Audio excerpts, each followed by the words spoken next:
राधे राधे। आशा करती हूँ कि आप सभी लोग खुश होंगे, स्वस्थ होंगे, मस्त होंगे। आज मैं आप लोगों को शुक्रवार की व्रत कथा सुनाने जा रही हूँ। शुक्रवार की कथा सुनाने जा रही हूँ।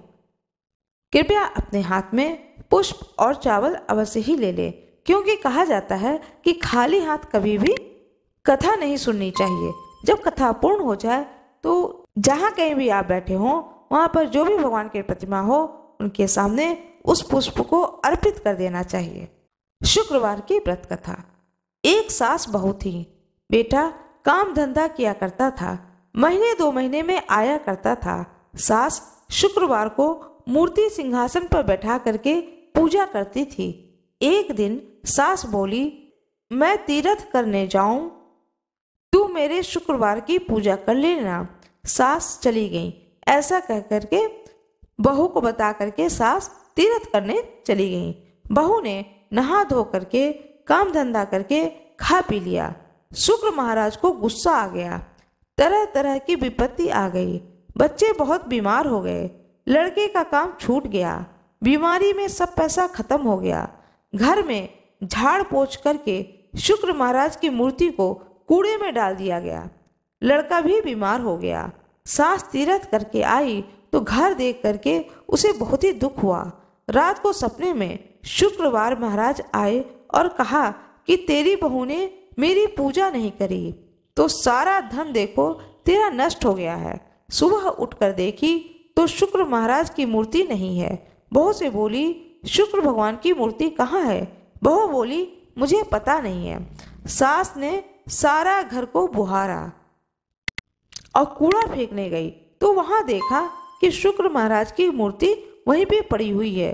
वह मूर्ति को उठाकर लाती हैं और मूर्ति को नहला करके बड़े प्रेम से सजाती हैं। सजा करके सिंहासन पर बैठा करके उनकी पूजा करती हैं, आरती करती हैं और फिर विनती करती हैं कि हे प्रभु, मेरी बहू ने जो भी गलती करी है उस गलती को आप क्षमा करना। आप दयावान हैं, आप भक्तों से प्रेम करते हैं, तो कृपया क्षमा करें और हमारी बहू को सही राह दिखाएं। सास बहू दोनों शुक्रवार के व्रत करने लगी। लड़के का काम लग गया। लड़का की बीमारी ठीक हो गया। पोता पोती जो कि बीमार थे वो लोग भी ठीक हो गए। बेटा बोला, हमारी बुद्धि खराब हो गई थी।